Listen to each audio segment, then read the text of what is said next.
lii yëpp day daal di dakk arrêté et sa responsabilité dans tout ça. Bon, la responsabilité du président dans tout ça balaa ma ci ñëw incha allah damay jaar d'abord si li nga xam ne amoon na fi parce que bu leen fàtte le dialogue bi ñu def récemment à Diamniadio la commission démocratie liberté et droits humains man si laa bokkoon on a eu 26% d'accord 26% protocole de 26 la ñu am te qu'est-ce qui posait le problème c'est les libertés fondamentales. L'article 80 ñu ne l'article 80 kenn du ko saytu. l'article 255 254. waaw ba bëgg sax protection du premier ministre. ba pare sax di dem bay xalaat ne ñoom charge yu ñu def président si boppam. premier ministre da ko war a am. da ko war a am.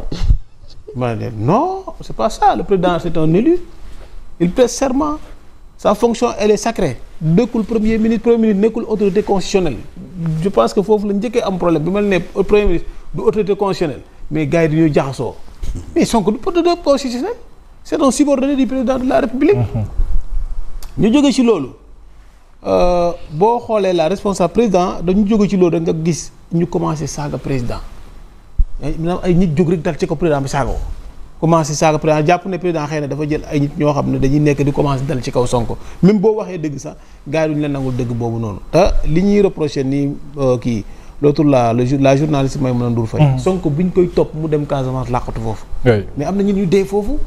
te pourtant am na presse bu dem ba foofu noonu defal ko interview. bien sûr waaw wala dafa wax sax ba wax ci projet bi wax lépp. def tout te pourtant kenn waxul ñooñu dara kenn jàppul leen. te dañ ko nangul. alors. maintenant fii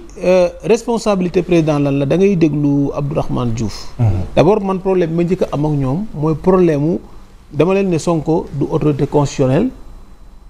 kii la nu ñu ko waxatee subordonné président la. loolu gars yi mënuñu koo nangu. Sonko demal na boppam Diamniadio taxaw ne oui nous n'avons pas d'autorité nagam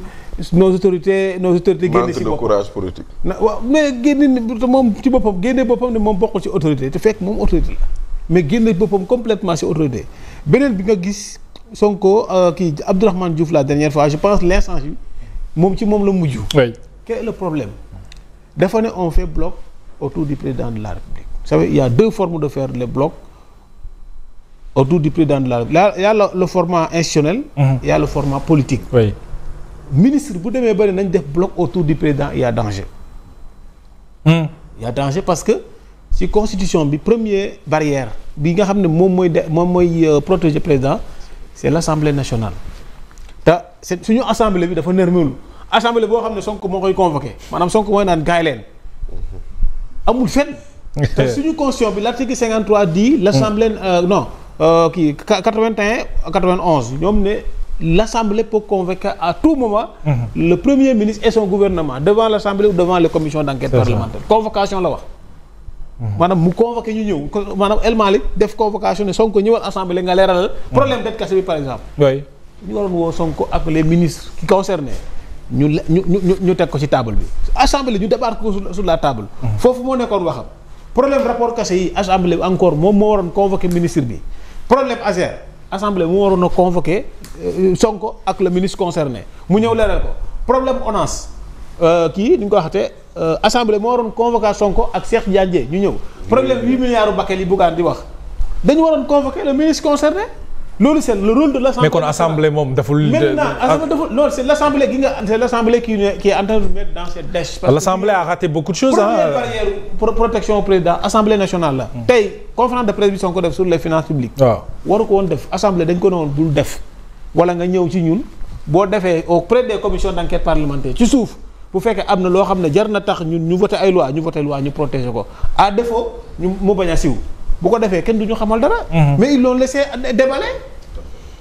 ñu jóge ci loolu mu ne moom dafay def grand théâtre woo militant Pastef jox leen ay cartes ñëw ne day def presse plan de redressement école plan de résilience. waaw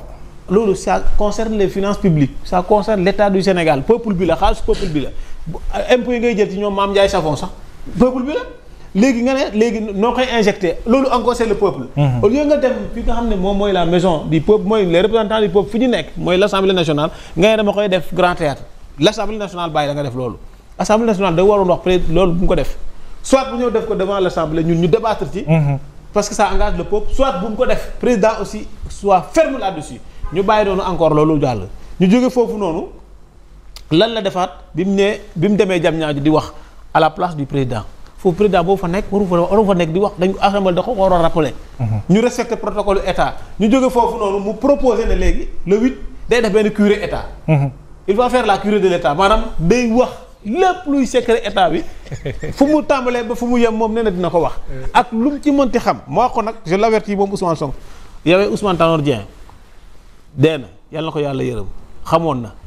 le général Tavares D'assouza kan moo ko gënoon a xam Iba Der Thiam kan moo ko gënoon a xam Amadou Makhtar Mbow bu ñu denc la dernière fois kan moo ko gënoon a xam ainsi de suite il y a beaucoup de gens yoo xam ne xam nañu est-ce que wax nañu Bruno Diatta lu mu xamul ci état au Sénégal et puis dem na noonu dem c'est fini ñooñu waxuñu moom nee na day def curé état bi nee na day fi état lépp luy sécurité état da koy dem wone fële ci daral bi woo xar yi nga xam ne mën nañoo dem buyu foofu noonu. pour mu def non si c'est ça. parce que dama ne xar yi ñëw leen fee ma def la curé de l'état gars yi ne léegi ok d'accord on va faire la curé de l'état après léegi assemblée nationale encore. mu ngi toog assemblée nationale jéemul dara. mu ngi toog encore di seetaan Sonko muy def loolu te pourtant foofu noonu assemblée woon da doon wax Sonko ci boppam ak ministre de l'intérieur nu ñëw parce que le ministre de l'intérieur mooy gérer la sécurité publique ministre de l'intérieur buy wax ci ay waxu jàpp ni sax damaa xamul kañ la am ministre de l'intérieur c'est la sécurité publique ñu woo ko ne ko li nga bëgg a def lan la parce que bëgguñ fi andi tension woo ñoom buggaat woo ñi bëgg a ñaxtu yëpp le jour là ñu ne lii day andi tension Sénégal par rapport ak fu ñu toll économiquement location bi daa cher ndox mi courant bi woyofal bi école bi doog a ubbi feebar bi ndox ma nekk Touba yaa ngi koy wax léegi ndox ma nekk fële Dagana loolu yëpp boo leen xoolee normalement bu fekkee yéen a ngi bëgg a liggéeyal Sénégal bu leen def manifestation Sénégal am toll ni daa laaj dal loolu c'est l'Assemblée qui doit le faire mooy la première barrière protectrice du président de la République te amul leen lu def savez la deuxième bi war a protéger président c'est le premier ministre et son gouvernement qui doivent exécuter fidèlement amul man maay premier ministre damaa nekkoon président Pastef de le premier ministre exécute du moins fidèlement la politique définie par le chef de l'État. Le président de la République. par le président de la République. Bien sûr. loolu la ñuy wax ci constitution bi. léegi nag nga gis koo xam ne mu ngi ci deuxième barrière bi nekk ministre ne nañu def bloc autour du président de la République. y a une aberration parce que moom ci boppam moom lan la doon def ci président 18 mois. est-ce que invité wul juste le président. à ce que mu jël ay responsabilités lan la ñu doon def autour du président. ak li nga xam ne assemblée nationale waroon na ko def yëpp lajji ko. ça signifie que le président de la République mën nañ ko wax en tant que citoyen de prendre ses responsabilités. C'est ça. Ou de veiller à ses pouvoirs constitutionnels comme ses pouvoirs régaliens. c'est loolu c'est le président de la République Diomaye ci boppam la. moom si boppam moom mooy Abdourahmane il a dit que le président doit prendre ses responsabilités mais c'est ça le président doit prendre ses responsabilités et nous édifier ñun on ne peut pas faire un bloc constitutionnel non sinon loolu le peuple doit faire un bloc autour de la constitution parce que le suffrage universel bi nga xam ne c'est à la secrétaire de l'État c'est la constitution ñun ñoo ko yore ñun peuple ñun ñooy voter on fait bloc autour de la constitution loolu nañu mooy c'est un devoir civique c'est un devoir constitutionnel maintenant bloc bi mu Abdourahmane Diouf di wax à mon humble avis il s'agit d'un bloc politique boo xam ne dafay dooleel président bi parce que il voyagé na ak président gis na ni président nu ñu ko taxawoo et cetera moom mu xalaat ne président bi kat am na yu bëri yu des yoo xam ne franchement waroon nañ ko koo wëral président tamit moom la de ñun wax naa la de xar yi moom bu xaaree ci ñoom ñu protéger ko mu ngi nax boppam ba pare waa ji nga xam ne moom daral bi tamit moom ne Aïda Mbodj waxoon nañu ko Aïda Mbodj def ñu ne woon ab saabu mën naa maye meew mais bu dee jàpp ci gàtt gi maye borom gerte gi moo mën a def loolu maanaam bu nekkee jàpp ci xar yi maye borom xar yi moo ko mën a def maye borom sàmm bi mën naa maye meew mais loolu dafa mel ni moom moo nekk di très bien alors léegi nag fii nii le président de la République ñun koy ñaan loolu suul bu bëggee ni ñun ñu jàppale ko ci donne le feu vert dina xam bu bés bu joxee feu vert coalition bi ni ñu jàppale leen ñu ñun dinañu xam qu'est-ce qu'on va faire ni ñu def ba fal Diomaye noonu la ñuy def ba jàppale ko politiquement aussi ça ne sera pas une affaire de li ñu commencé def nii naan woy ki diw daa farfee diw lay jàppale diw loolu amu fii ñoom ñoo nangu doon seen xar bopp ànd ak seen waay nañu ànd seen waay dem daral ba ñun ñu bàyyi suñu réew bi réew ay fas moomuñ ko boo xoolee Rebeuss li ñu fa def noonu xoolal foofu ay fas ñoo fa nekkoon. waaw fas ñoo fa nekkoon 4000 personnes enclos. léegi nag enclos boobu ñu def Rebeuss Sénégal moom mënut a nekk boobu noonu li nga wax rek. bu ñu andi woon fii ñoom Idi Amin Dada ak Mobutu ak Massamba Demba moom man bu ma xëyee sama buntu kër moom damay génn di wax li nga xam ne moom laa war a. moom nga xalaat très bien alors c'est ça Senghane def na transition bi est-ce que les Sénégalais problème yi ñu am yu ñu waxtaanee yëpp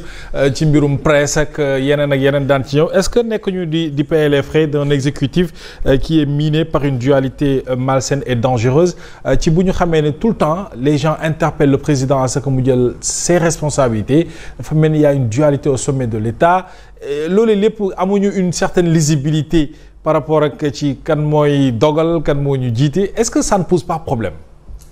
oui xam nga type d'exécutif bi ñu am ni bi ñu amee indépendance ak léegi ñu ngi koy soog a am on ne sent pas trop le président de la République et loolu moo andi même problème bi am ci problème média yi. ma del si un peu ci fiscalité média yi avant may dem man. j'ai toujours dit déglu naa secrétaire d'État chargé communication bi fan yële mu ne entreprise de presse entreprise la entreprise de presse entreprise bu spécifique la parce que entreprise de presse pourquoi ñu bëgg état di ci dugal xaalis léeg-léeg di ko dooleel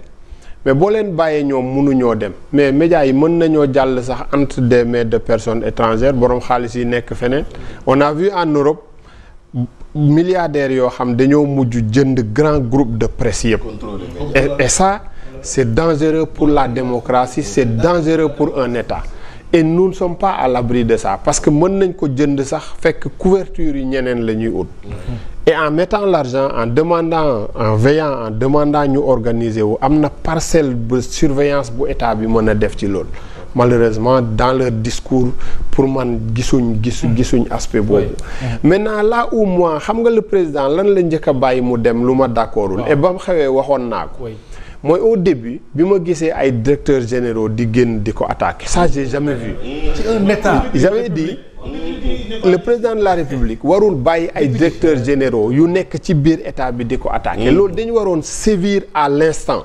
peut-être un militant bu nekk ci biti mën na am ay aviam ñu gérer ji ko ci parti ba mais dans l'état loolu warul am mais bon compte tenu de la situation il avait laissé faire et loolu dafa am un peu jeexital ci dëkk bi ni muy doxee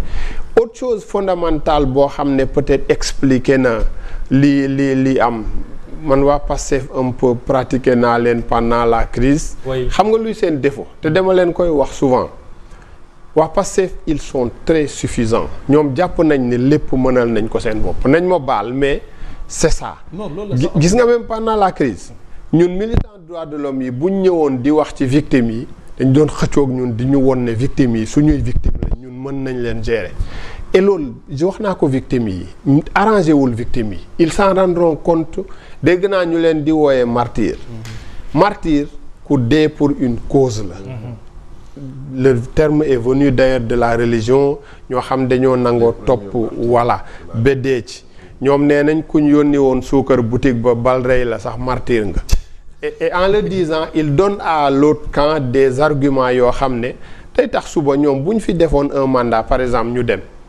ku bokk ci président Macky Sall ñëw jël nguur gi mais les dossiers là da leen classé fële parce que da leen di wax da ngeen doon xeex ak état moo jur nangam et lépp doxee fa tàbbi géej